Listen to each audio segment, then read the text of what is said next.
Last క్లాస్‌లో మనం పేదరికం దానికి సంబంధించినటువంటి అంశాలను చూసాం. మరి ఈరోజు క్లాస్‌లో చూసినట్లయితే మనం పేదరికం అంచనాలు అన్నటువంటి వాటిని ఎక్కడి వరకైతే చూసామో దానికి సంబంధించినటువంటి అంశాలను మనం డిస్కస్ చేద్దాం. మరి ఈరోజు మనం డిస్కస్ చేసే దాంట్లో ప్రధానంగా చూసినట్లయితే లక్డావాలా కమిటీ గురించి మనం చర్చించాల్సింది. గతంలో మనం చూసాము ఎన్ఎస్ఎస్ఓ వారి రౌండ్స్‌ని అబ్జర్వ్ చేసి ఆ రౌండ్స్ ప్రకారం పేదరికం ఎంత ఉంది అన్నటువంటి దాన్ని చూసాం. అంటే 27థ్ రౌండ్ దగ్గర నుంచి 68థ్ రౌండ్ వరకు మనం చూసాం. పేదరిక శాతం ఎంత ఉంది? పేదల సంఖ్య ఎంత ఉంది అన్నటువంటి దాన్ని చూసాం. ఇక క్లియర్‌గా చూసినట్లయితే భారతదేశంలో పేదరికం శాతం తగ్గినట్లుగా మనకు కనపడుతున్నప్పటికి కూడా పేదల సంఖ్యలో ఎలాంటి మార్పు అన్నటువంటిది లేదు.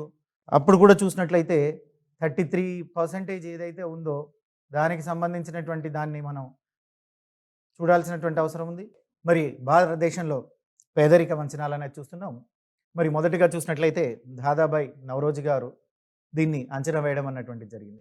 వీళ్ళు ఎక్కడ అంచనా వేశారు? ఎలా అంచనా వేశారంటే వారు ఒక పుస్తకం రాశారండి. ఆ పుస్తకం పేరు 'పావర్టీ అన్ బ్రిటిష్ రూల్'. 'పావర్టీ అన్ బ్రిటిష్ రూల్' అన్నటువంటి పుస్తకంలో చూసినట్లయితే నవరోజీ గారు క్లియర్‌గా దీన్ని రాయడం అన్నటువంటిది జరిగింది. ఈ 'పావర్టీ అన్ బ్రిటిష్ రూల్' అనేటువంటి పుస్తకంలో ఇక్కడ మీకు అండ్ అని పడింది. కాదది 'పావర్టీ అన్ బ్రిటిష్ రూల్'. దీంట్లో ఒక చాప్టర్ ఉంటుంది. అదేంటంటే jail cost of living. Jail cost of living అనేటువంటి పేరుతోనే పేదరికాన్ని అంచనా వేయడం అన్నటువంటిది జరిగింది. సో మొదటిగా భారతదేశంలో పేదరికాన్ని అంచనా వేసిన వారు ఎవరయ్యా అంటే దాదాబాయి నవరోజీ గారు. దాదాబాయి నవరోజీ గారు రచించినటువంటి పుస్తకం పేరు ఏంటయ్యా అంటే 'poverty an British rule in India' అన్నటువంటి దాన్ని రచించారు. అందులో జైల్ కాస్ట్ ఆఫ్ లివింగ్ అనేటువంటి పేరుతో పేదరికాన్ని అంచనా వేయడం అన్నటువంటిది జరిగింది. ఇకపోతే 1960, 61 ధరల్లో చూసినట్లయితే రావత్ మరియు దండేకర్ అనేటువంటి వారు ఉన్నారు. ఇక్కడ అభ్యర్థులు ఒక విషయాన్ని గుర్తుపెట్టుకోవాలి. 1960, 61 ప్రైజెస్ అంటున్నాం. అంటే 1960, 61 ధరల్లో అంటున్నాం. ఇక్కడ ఎన్ఎస్ఎస్ఓ వారు పేదరికాన్ని అంచనా వేయడానికి 2 రకాలైనటువంటి అంశాలను తీసుకుంటారు. అంటే 2 రకాలైనటువంటి ధరలను తీసుకుంటారు. ఒకటి ప్రస్తుత సంవత్సరపు ధరల్లో లెక్కిస్తే దాన్ని నామమాత్రపు ధరలు అంటారండి. అంటే ప్రెజెంట్ ఇయర్‌లో ఉండేటువంటి ధరలను తీసుకొని వాటిని క్యాలిక్యులేట్ చేస్తే నామమాత్రపు ధరలు అని అంటున్నారు. బేస్ ఇయర్ అన్నటువంటి దాన్ని ఒకదాన్ని తీసుకొని లెక్కిస్తారు. దాన్ని తీసుకుంటే బేస్ ఇయర్‌లో లెక్కించినటువంటివి అంటారు. అంటే బేస్ ఇయర్ అంటే ఇక్కడ మనం ఏం తీసుకుంటున్నారయ్యా అంటే ఏ సంవత్సరము ధరల్లో అయితే ఒడిదుడుకులు లేకుండా స్థిరంగా ఉంటాయో ఆ సంవత్సరపు ధరలను బేస్ ఇయర్ ప్రైజెస్ అంటారు. సో బేస్ ఇయర్ ప్రైజెస్ అంటే ఏం చెప్తున్నారయ్యా అంటే ఒడిదుడుకులు అంటే ధరలలో ఒడిదుడుకులు లేకుండా స్థిరంగా ఉండేటువంటి ధరలను తీసుకొని బేస్ ఇయర్ అంటారు. అలా 60, 61 అనేటువంటి ధరలలో ఆ ఇయర్ బేస్ ఇయర్ ధరల్లో తీసుకున్నట్లయితే రావర్త్ మరియు దండేకర్ అనేటువంటి ఇద్దరు ఆర్థికవేత్తలు పేదరికాన్ని అంచనా వేయడం జరిగింది. వారు ఎక్కడ అంచనా వేశారంటే 'పావర్టీ ఇన్ ఇండియా' అనేటువంటి ఒక గ్రంథాన్ని రచిస్తూ ఆ గ్రంథంలో పేదరికాన్ని అంచనా వేయడం అన్నటువంటిది జరిగింది. మరి ఈ రావత్ మరియు దండేకర్ ప్రకారం చూసినట్లయితే ఎంపీసీఈ అంటారు. అంటే నెలసరి, తలసరి వినియోగ వ్యయము అంటున్నారు. అంటే ఒక నెలకి ప్రతి తల ఎంత వినియోగం చేస్తుంది, ఎంత ఖర్చు చేస్తుంది అన్నటువంటి దాన్ని లెక్కించడం జరిగింది. అదైతే గ్రామాలలో రూ. 15గా లెక్కించడం జరిగింది. గ్రామాలలో అయితే 15 రూపీస్ అనేటువంటిది గ్రామాల్లో 15 రూపీస్‌గా లెక్కించడం జరిగింది. అదేవిధంగా చూసినట్లయితే పట్టణాలలో రూ. 22.50గా లెక్కించారు. అది శాతం కాదు. రూ. 22.50 అంటే ఆ రోజు రావత్ అండ్ దండేకర్ ప్రకారం 1960, 61 ధరల్లో పట్టణాలలో ఉండేటువంటి పేదరికం గీత ఎంతయ్యా అంటే రూ. 22.50 అని దాని అర్థం. అదే గ్రామాల్లో ఎంతుందయ్యా అంటే రూ. 15 rupees in village areas. In urban areas 22.50 rupees అంటే రూ. 22.50 దాని యొక్క మీనింగ్. ఇక వీరి ప్రకారం చూసినట్లయితే దేశంలో 41% పేదరికం అన్నటువంటిది ఉండేది. అంటే ఎవరి ప్రకారం? రావత్, దండేకర్ ప్రకారం మొత్తం భారతదేశంలో పేదరికం ఎంతుందయ్యా అంటే 21% ఉన్నది. అదేవిధంగా చూసినట్లయితే వీరి అంచనాల ప్రకారం యావత్ భారతదేశంలో పేదరికాన్ని కొలవడానికి ప్రమాణంగా తీసుకున్నటువంటి గీతకు ఎన్ని క్యాలరీలు తీసుకున్నారంటే ఆ రోజు వీళ్ళు పేదరికాన్ని కొలవడానికి 2250 క్యాలరీలు 2250 క్యాలరీలు తీసుకున్నారు. అక్కడ 2.250 అనుంది. దాని అర్థం అది కాదు, అది కామా. 2250 క్యాలరీలు అని మనం దాన్ని అర్థం చేసుకోవాలి. వీరు ఎంత తీసుకున్నారయ్యా అంటే 2250 క్యాలరీలను ప్రామాణికంగా తీసుకోవడం అన్నటువంటిది జరిగింది. అదేవిధంగా చూసినట్లయితే చాలామంది ఆర్థికవేత్తలు తమకు తోచినట్లుగా పేదరికాన్ని అంచనా వేశారు. అందులో ప్రముఖుల్ని మనం చూసినట్లయితే మిన్హాస్ అనేటువంటి ఆర్థికవేత్త ప్లానింగ్ అండ్ ది పూర్ అనేటువంటి ఒక గ్రంథాన్ని రచించారు. ఈ ప్లానింగ్ అండ్ ది పూర్ అనేటువంటి గ్రంథంలో వారు పేదరికాన్ని అంచనా వేయడం అన్నటువంటిది జరిగింది. So planning and the poor అనేటువంటి గ్రంథంలో. వారి తర్వాత గౌరవ్ దత్, మార్టిన్ రావెల్లీ అనేటువంటి వారు. సో ఈ గౌరవ్ దత్ మరియు మార్టిన్ రావెల్లీ అనేటువంటి వారు పేదరికాన్ని కొలవడానికి ఒక భావనను అభివృద్ధి చేశారు. సో పావర్టీ గ్యాప్ అనేటువంటి భావనను వీరు అభివృద్ధి చేయడం అన్నటువంటిది జరిగింది. ఇక వీరు ఒక వ్యాసాన్ని ప్రచురించారు. ఎవరయ్యా అంటే గౌరవ్ దత్ మరియు మార్టిన్ అనేటువంటి వారు. ఆ వ్యాసం ఏంటి, వాళ్ళు రచించినటువంటి ఆ పుస్తకం, ఆ గ్రంథము, ఆ ఎస్సే అంటున్నారు. అది ఏంటయ్యా అంటే regional disparities and the poverty in India. దీన్ని ఎప్పుడు రచించారంటే 89లో రచించడం అన్నటువంటిది జరిగింది. వీరు రచించినటువంటి పుస్తకం పేరు మనకు చాలాసార్లు పరీక్షలు అడిగారు. ఆ వ్యాసం అంటున్నారు. So essay on regional disparities and the poverty in India అంటున్నారు. అంటే రీజనల్ డిస్పారిటీస్ అనేటువంటిది ఏ పాయింట్ ఆఫ్ వ్యూలో వీళ్ళు చెప్తున్నారయ్యా అంటే ప్రాంతీయతను తీసుకుంటే ప్రాంతానికి ఆర్థిక వ్యత్యాసాలు ఉన్నాయండి, డిస్పారిటీస్ ఉన్నాయి. సో పావర్టీకి అవొక కారణాలు అంటే ఒక్కొక్క ప్రాంతంలో ఒక్కొక్క విధమైనటువంటి ఆర్థిక వ్యత్యాసాలు ఉన్నాయని వాటిని ప్రచురించి దానికి సంబంధించినటువంటి అంశాన్ని సో గౌరవ్ దత్ మరియు మార్టిన్ రావెల్ అని చెప్పారు. ఇక వీరి తర్వాత చూస్తే మనం గుర్తుపెట్టుకోవాల్సింది 1993 సంవత్సరంలో లక్డావాలా ఫార్ములా. సో ఈ లక్డావాలా ఫార్ములా ఏంటంటే ఈరోజు కూడా లక్డావాలా ఫార్ములానే మనం ఫాలో అవడం అన్నటువంటిది జరుగుతుంది. 93లో లక్డావాలా అధ్యక్షతన ఒక పేదరిక నిపుణుల కమిటీ అన్నటువంటి కమిటీని భారత ప్రభుత్వం వారు నియమించడం అన్నటువంటిది జరిగింది. మరి ఈ పేదరిక నిపుణుల కమిటీకి ఇచ్చినటువంటి టాస్క్ అంటే ఎందుకు, ఏ అంశం మీద కమిటీ నియమించారయ్యా అంటే భారతదేశంలో పేదరికాన్ని అంచనా వేయడానికి అనుసరించేటువంటి మెథడాలజీసు, అనుసరించేటువంటి పద్ధతులు, అంటే ఏ పద్ధతిని అవలంబించాలన్నటువంటి పద్ధతులను పరిశీలించడానికి ఈ కమిటీని నియమించారు. మరి లక్డావాలా కమిటీ అనేటువంటి కమిటీ ఆయా రాష్ట్రాలలో ప్రత్యేక వినియోగ ధరల వ్యత్యాసాన్ని బట్టి, రాష్ట్రాల వ్యత్యాసాన్ని బట్టి పేదరికాన్ని సూచించాలన్నారు. ఇక్కడ ఈ కమిటీ ఆయా రాష్ట్రాల ప్రత్యేక వినియోగ ధరల వ్యత్యాసాన్ని బట్టి ధరల సూచి ఆధారంగా పేదరికాన్ని గుణించాలని తెలియజేయడం అన్నటువంటిది జరిగింది. ఇక్కడ మీకు పీపీటీని అబ్జర్వ్ చేసినట్లయితే ధరల వ్యత్యాసం ఆయా రాష్ట్రాల ప్రత్యేక వినియోగదారుల ధరల సూచి అన్నటువంటి పాయింట్ కనపడుతుంది. ప్రత్యేక ధరల వినియోగ సూచి ఆధారంగానే పేదరికాన్ని లెక్కించాలని లక్డావాలా తెలియజేశారు. ఒక ముక్కలో చెప్పాలి అంటే ప్రతి రాష్ట్రంలో ధరలు వ్యత్యాసం ఉంటుంది, వేరువేరుగా ఉంటాయండి. సో మనం లెక్కించేటప్పుడు ఆయా రాష్ట్రాల్లో ఉండేటువంటి ఆ ధరలని ఆధారంగా చేసుకొని, ఆ వినియోగదారుల ధరల సూచి ఆధారంగా చేసుకొని భారతదేశంలో పేదరికాన్ని లెక్కించడం అన్నటువంటిది జరుగుతుంది. ఇక భారత్లో చూసినట్లయితే లక్డావాలా ఫార్ములా ఆధారంగానే ఈ రోజు వరకు కూడా పేదరికాన్ని నిర్ణయించడం అన్నటువంటిది జరుగుతుంది. అంటే ఈరోజు కూడా భారతదేశంలో పేదరికాన్ని నిర్ణయించడానికి రాష్ట్రాల ప్రత్యేక వినియోగ ధరల సూచి అన్నటువంటి దాన్ని ఆధారంగా చేసుకొని లక్డావాలా ఏదైతే చెప్పారో దాన్ని ఆధారంగా చేసుకునే పేదరికాన్ని ఈరోజు కూడా మనం నిర్ణయించడం అన్నటువంటిది జరుగుతుంది. సో మరి పేదరిక అంచనాలు మనం చూసినట్లయితే ఏ రౌండ్లో ఎలా జరిగాయి అన్నటువంటి దాన్ని మనం చూడాలా. ఇప్పటి వరకు చూసినట్లయితే 68 రౌండ్లను ఎన్ఎస్ఎస్ఓ వారు తీసుకురావడం అన్నటువంటిది జరిగింది. సో ఎన్ఎస్ఎస్ఓ వారు 68 రౌండ్ అంటున్నాం. రీసెంట్ రౌండ్ని 68 రౌండ్ అంటాము. అది 2011-12 సంవత్సరంలో వచ్చింది. మరి 27వ రౌండ్ నుంచి అనగా 1973-74 నుంచి మనం పేదరికాన్ని చూడడం అన్నటువంటిది జరుగుతుంది. ఈ 27th రౌండ్ ఏం చెప్తుంది? ఈ 27వ రౌండ్ నుంచి అన్నటువంటి మనం అబ్జర్వ్ చేసినట్లయితే 27వ రౌండు ఈ 27వ రౌండు 73, 74 సంవత్సరంలో వచ్చిందండి. ఈ రౌండ్‌లో భారతదేశంలో పేదరికం ఎంతుందయ్యా అంటే 55% ఉందండి. సో, 27వ రౌండ్ ప్రకారం ఎన్ఎస్ఎస్ఓ వారి 27వ రౌండ్ ప్రకారం భారతదేశంలో పేదరిక శాతం ఎంత అని అడుగుతారు.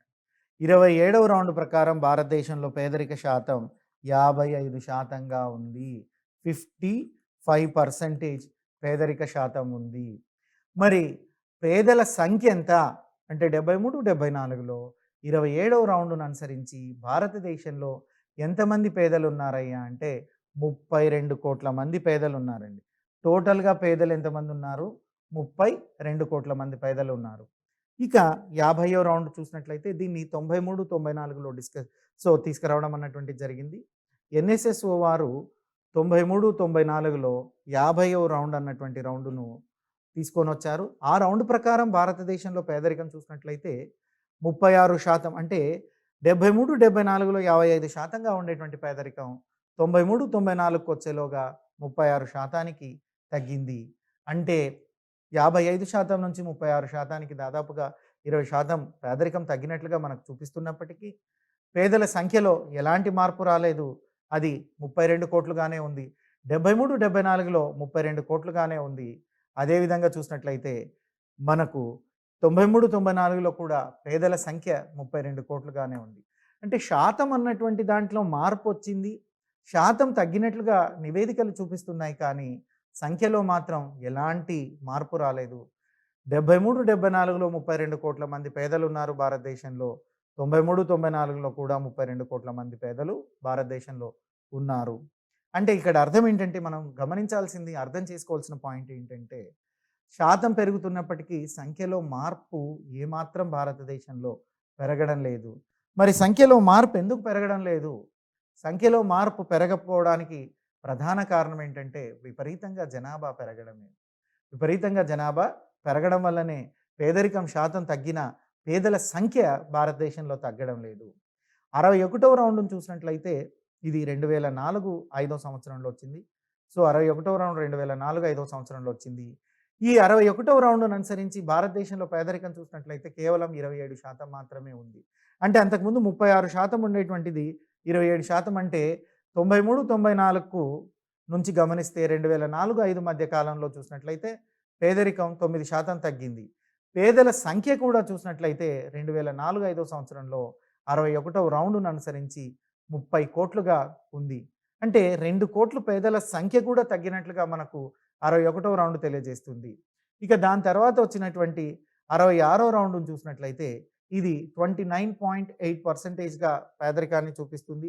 అంటే 2009, 10 సంవత్సరంలో వచ్చినటువంటి 66వ రౌండ్ ప్రకారం పేదరికం ఎంతుందయ్యా అంటే 29.8%, 29.8% పేదరికం ఉన్నట్లుగా మనకు తెలియజేస్తున్నారు. ఇక పేదల సంఖ్య వస్తే 35 కోట్లుగా ఉంది. అంటే అంతకుముందు చూసినట్లయితే 30 కోట్లుగా ఉండేటువంటి పేదల సంఖ్య ఇప్పుడు చూసినట్లయితే 35 కోట్లయింది. అంటే పేదరిక శాతం 27 నుంచి 29కి పెరిగినటువంటి సందర్భంలో 27% ఉండేటువంటి పేదరికం 29.8%కి పెరిగింది అంటే దాదాపుగా 2.8% పెరిగింది. దాన్ని మనం 3 అని మీకు పరీక్షల్లో ఇస్తారు, తప్పు లేదు. 2.8% అన్నా 3% అన్నా ఒకటే. అంటే 35 కోట్ల పేదరికం పెరిగింది. అంటే 5 కోట్ల పేదరికం పెరిగింది. ఇక తర్వాత చూసినట్లయితే 68వ రౌండ్ ఎన్ఎస్ఎస్ఓ వారి 68వ రౌండ్ చూసినట్లయితే ఇది 2011, 12లో వచ్చింది. దీని ప్రకారం పేదరికం చూసినట్లయితే 21.9%గా నమోదైంది. అంటే 2009, 10కి 11, 12కి మనం గమనించినట్లయితే 29.8% ఉండే పేదరికం 21.9%కి తగ్గింది. అంటే దాదాపుగా 8-9% మధ్యలో ఒక సంవత్సర కాలంలో తగ్గినట్లుగా చూపిస్తున్నారు. ఇది వివాదానికి కారణమయ్యింది. అంటే ఇక్కడ మనం సంఖ్యను కూడా గమనించినట్లయితే 35 కోట్లుగా ఉండేటువంటి పేదలు సంవత్సరం అంటే 2009, 10లో 35 కోట్లుగా ఉండేటువంటి పేదలు 2011, 12కి వచ్చేలోగా 26.97 కోట్లుగా ఉన్నారు. అంటే దాదాపుగా 9 కోట్ల నుంచి తగ్గినట్టున్నారు. దీనివల్ల పెద్ద కాంట్రవర్సీ అయింది. ఇది పెద్ద వివాదమైంది. దీన్ని ఎవరు కూడా యాక్సెప్ట్ చేయలేదు. సో, ఆనాటి కేంద్ర ప్రభుత్వం దిద్దుబాటు చర్యలు అన్నటువంటి తీసుకొచ్చింది. అంటే ఈ తప్పుడు నివేదికలు ఇస్తున్నారు, ఇది తప్పుగా ఉందనేటువంటి వివాదం దేశంలో మొదలవడం జరిగింది. చాలా ప్రతిపక్ష పార్టీలు ఆ రోజు క్రిటిక్స్ చేయడం అన్నటువంటిది జరిగింది. అంటే విమర్శించడం అన్నటువంటిది జరిగింది. వెంటనే ఆనాటి కేంద్ర ప్రభుత్వం జరిగినటువంటి తప్పులను సరిదిద్దుకునేటువంటి ఉద్దేశము, దాన్ని రివ్యూని చేయడం కోసం ఇమ్మీడియేట్‌గా ఏం చేసిందంటే, రంగరాజన్ అన్నటువంటి ఒక కమిటీని నియమించింది. ఈ రంగరాజన్ కమిటీ కూడా 2011, 12 సంవత్సరంలోనే నియమించడం అన్నటువంటిది జరిగింది.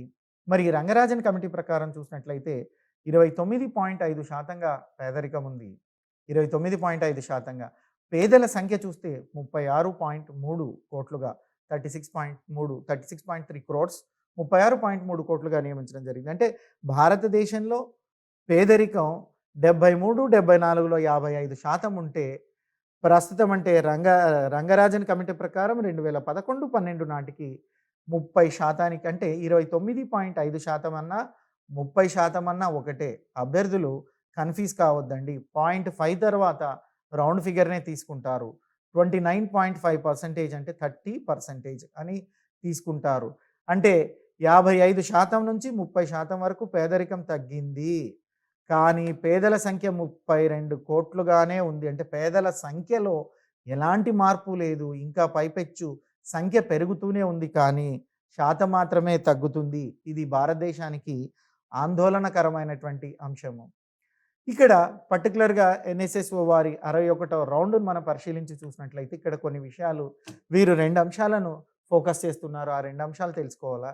యూఆర్‌పి యూనిఫార్మ్ రీకాల్ పీరియడ్, ఇంకొకటి MRP mixed recall period. First నేను యూఆర్‌పి గురించి మీకు డిస్కస్ చేస్తాను. యూఆర్‌పి అంటే యూనిఫార్మ్ రీకాల్ పీరియడ్. ఈ యూనిఫార్మ్ రీకాల్ పీరియడ్‌లో పేదరికాన్ని గుర్తించేటప్పుడు చేసేటువంటి వస్తువులంటే యూనిఫార్మ్ రీకాల్ పీరియడ్. పేదరికాన్ని గుర్తించేటప్పుడు అన్ని వస్తువులపై చేసేటువంటి వ్యయాన్ని 30 రోజులకు రీకాల్ పీరియడ్ పద్ధతిన తీసుకుంటారు. అంటే నిత్యావసర వస్తువులు అంటే ప్రతి నెలకు కొనేటువంటి నిత్యావసర వస్తువులను లెక్కించడం అన్నటువంటిది జరుగుతుంది.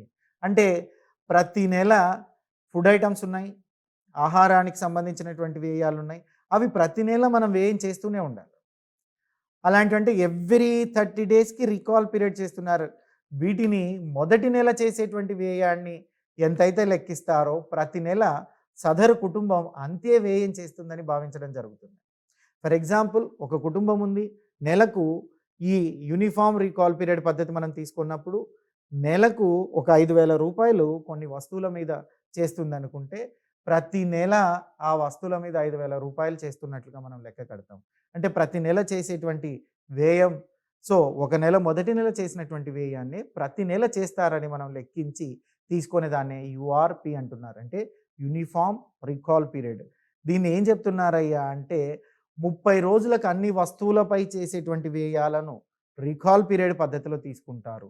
అంటే మొదటి 30 రోజుల్లో మనం ఇంట్లో చేసినటువంటి అన్ని వస్తువుల మీద వ్యయం నెక్స్ట్ మంత్స్‌లో కూడా, అంటే తర్వాత నెలల్లో కూడా మనం ఆ వ్యయాన్ని చేయగలం అన్నటువంటి విధంగా దీన్ని తీసుకోవడం అన్నటువంటిది జరిగింది. ఇక దీని తర్వాత చూసినట్లయితే ఎంఆర్‌పి అంటాడు. ఇది ఏంటంటే మిక్స్డ్ రీకాల్ పీరియడ్. ఈ మిక్స్డ్ రీకాల్ పీరియడ్ అంటే ప్రతి నెల చెయ్యము, కానీ సంవత్సరంలో కొన్నిసార్లు చేస్తూనే ఉంటాం. అంటే వీటిలో మనం తరచూ చేసేటువంటి 5 రకాలైనటువంటి వస్తువులను ఉంచడం జరిగిందండి. వీటిలో తరచూ చేసేటువంటి 5 రకాల వస్తువులను, ఈ 5 రకాల వస్తువుల్లో చూసినట్లయితే పాదరక్షలు ఉన్నాయి. సో పాదరక్షలు, వస్త్రాలు, మన్నిక కలిగినటువంటి వస్తువులు, విద్య, ఆరోగ్యంపై చేసేటువంటి ఖర్చులు. ఇక్కడ అభ్యర్థులు ఒక విషయాన్ని గుర్తుపెట్టుకోవాలి. ఎంఆర్‌పి అంటే మిక్స్డ్ రీకాల్ పీరియడ్. సంవత్సరములో తరచూ ఖచ్చితంగా ఖర్చు చేసేటువంటి 5 వస్తువులను నిర్ణయించారు. ఆ 5 వస్తువులు ఏంటంటే, మొదటిది వస్త్రాలు.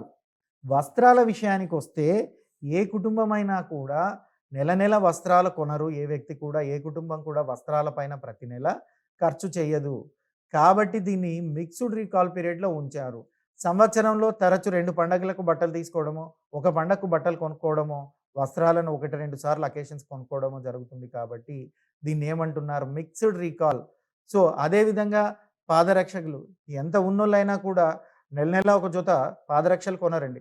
సో, స్లిప్పర్స్ కొంటారు 3 నెలలకో, 4 నెలలకో, 6 నెలలకో. తరచు అయితే 6 మంత్స్‌కి ఒకసారి వాడతారు మధ్య తరగతి కుటుంబాలు.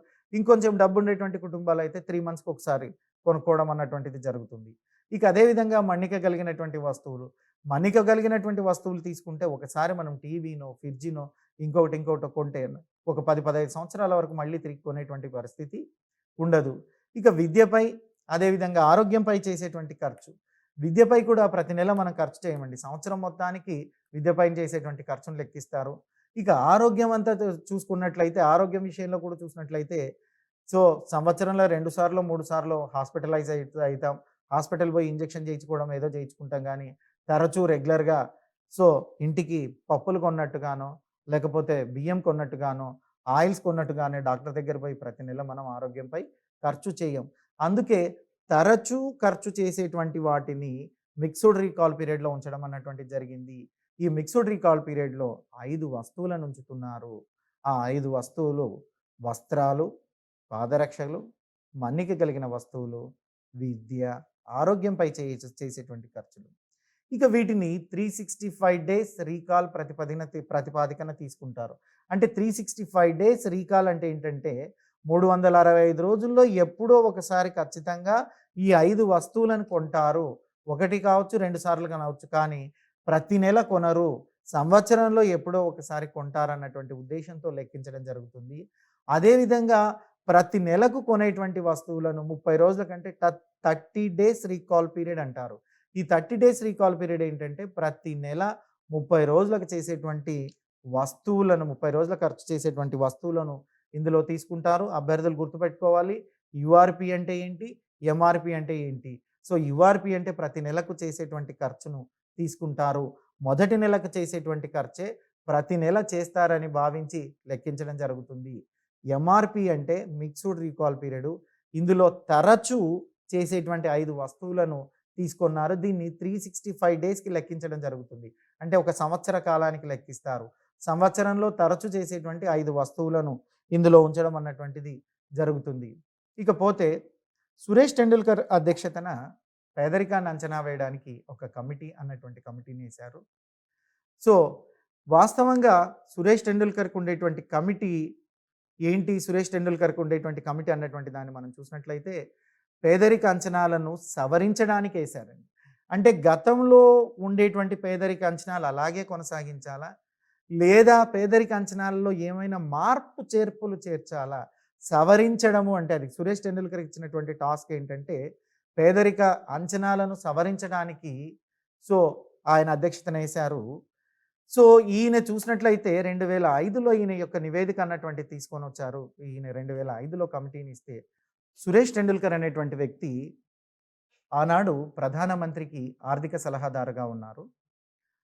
మన్మోహన్ సింగ్ గారు ప్రధానమంత్రిగా ఉన్నప్పుడు వీరు ఆర్థిక సలహాదారుడుగా ఉన్నారు. వీరి అధ్యక్షతనే పేదరిక అంచనాలను సవరించడానికి భారత ప్రభుత్వం వారు ఒక కమిటీని నియమించారు.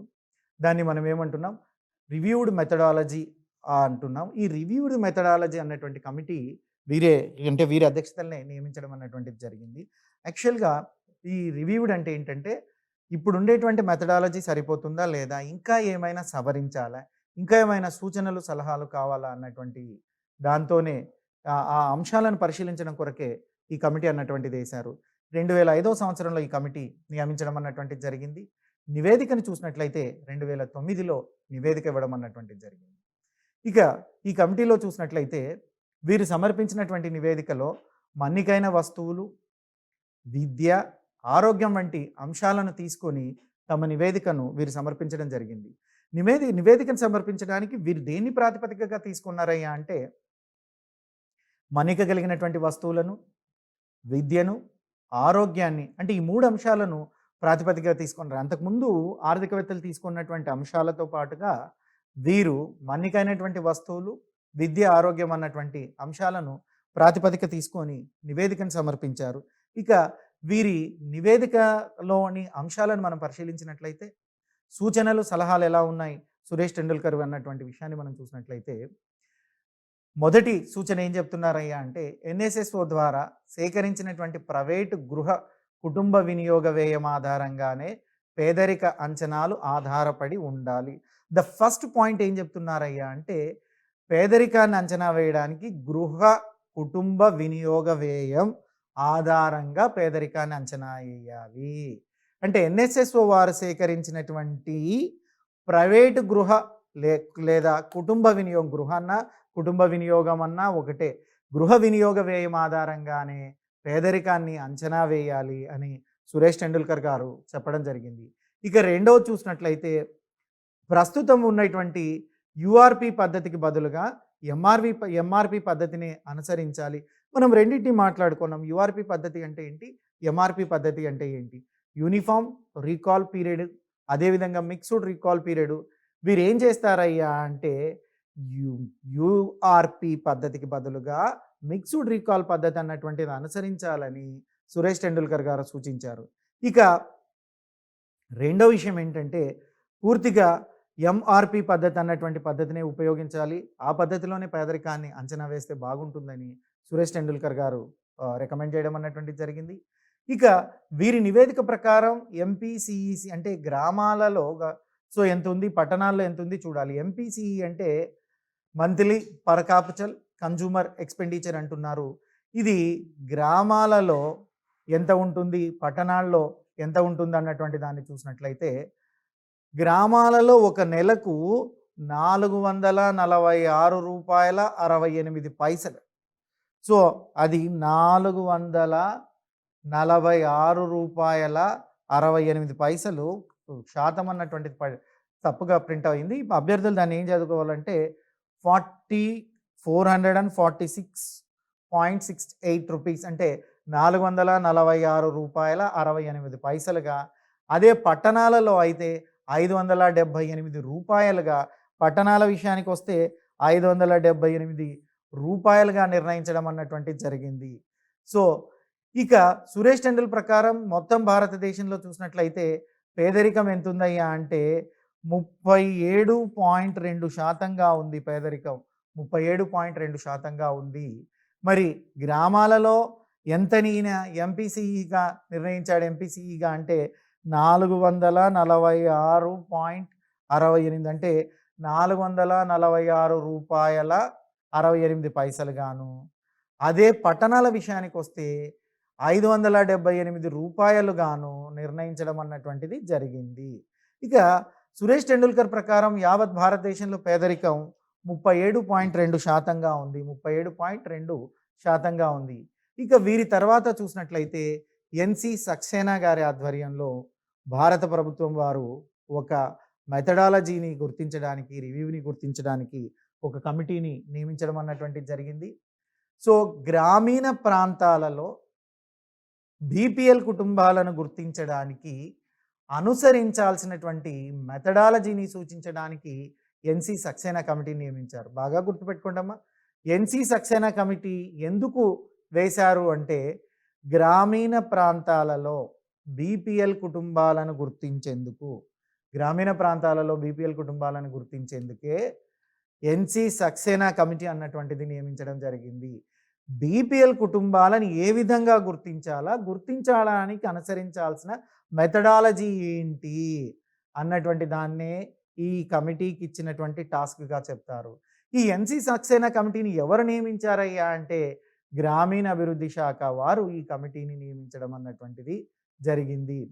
అంటే గ్రామీణ శాఖ వారు ఎవరైతే ఉన్నారో, గ్రామీణ అభివృద్ధి శాఖ వారు ఎన్సి సక్సేనా గారికి ఇచ్చినటువంటి టాస్క్ ఏంటయ్యా అంటే గ్రామీణ ప్రాంతాలలో బీపీఎల్ కుటుంబాలను గుర్తించడానికి అనుసరించినటువంటి మెథడాలజీ అన్నటువంటి దాన్ని తీసుకురావాలి, ఇది సూచించాలి. మరి 2008వ సంవత్సరంలో ఈ కమిటీ నియమించడం అన్నటువంటిది జరిగింది. 2009లో ఈ కమిటీ తమ యొక్క నివేదికను గ్రామీణ అభివృద్ధి శాఖకు సబ్మిట్ చేయడం అన్నటువంటిది జరిగింది. సో ఎన్సి సక్సేనా కమిటీ ఎప్పుడు నియమించారు? Appointed in 2008. సో ఎప్పుడు తమ యొక్క నివేదికను సమర్పించారు అంటే 2009వ సంవత్సరంలో తమ నివేదికను సమర్పించడం అన్నటువంటిది జరిగింది. ఇక ఈ ఎన్సి సక్సేనా కమిటీ సూచనలను చూసే ముందు ఈరోజు మనం చూసినట్లయితే ఈ ఎపిసోడ్లో మనం ఏం నేర్చుకున్నామయ్యా అంటే పేదరికం అంచనాలు వేసినటువంటి దాన్ని లకడావాలా ఇచ్చినటువంటి మెథడాలజీ ఏంటి, లకడావాలా చెప్పినటువంటి అంశాలు ఇప్పటికి కూడా చూస్తున్నాం. అదేవిధంగా 27వ రౌండ్ దగ్గర నుంచి మనం 68వ రౌండ్ వరకు పేదరికాన్ని ఎంతెంత అంచనా వేశారు, ఎంత శాతం నుంచి ఎంత శాతం తగ్గింది, సో ఎన్ని కోట్ల నుంచి ఎన్ని కోట్ల వరకు తగ్గింది అన్నటువంటి అంశాలను కూడా మనం చూసాం. అంటే మనం స్టార్టింగ్లో చూసినట్లయితే 27వ రౌండ్లో 55% పేదరికం ఉందని, 32 కోట్ల మంది పేదలుగా ఉన్నట్లుగా చూసాం. అదే 68వ రౌండ్కి వచ్చే లోపల పేదరికం 30% తగ్గింది అని అంటే ప్రస్తుతం 30% తగ్గింది, కానీ సంఖ్యలో మార్పు లేదు, సంఖ్య ఇంకా పెరుగుతున్నట్లుగానే మనకు తెలియజేస్తుందని చూసాం. ఇవి ఈ ఎపిసోడ్లో మనం చదువుకున్నాం. వీటితో పాటుగా సురేష్ టెండూల్కర్ కమిటీ ఏంటి, సురేష్ టెండూల్కర్ కమిటీని ఏ అంశం మీద వేశారు, ఆ సురేష్ టెండూల్కర్ కమిషన్ ఎప్పుడు నివేదిక ఇచ్చింది, వారు సూచించినటువంటి సూచనలు ఏంటి, సో యుఆర్పికి బదులుగా ఎంఆర్పి తీసుకోమని ఎలా చెప్పారు, కుటుంబ గృహ వినియోగం గురించి ఏం చెప్పారు అన్నటువంటి అంశాలను కూడా మనం చూసాం. ఆ తర్వాత ఎన్సీ సక్సేనా కమిటీని చూస్తున్నాం. ఈ ఎన్సీ సక్సేనా కమిటీ అన్నటువంటిది బీపీఎల్ కుటుంబాలను, గ్రామాలలో బీపీఎల్ కుటుంబాలను గుర్తించడానికి నియమించినటువంటి కమిటీ. ఎవరు నియమించారయ్యా అంటే గ్రామీణ అభివృద్ధి శాఖ వారు. ఎప్పుడు నియమించారయ్యా అంటే 2008లో.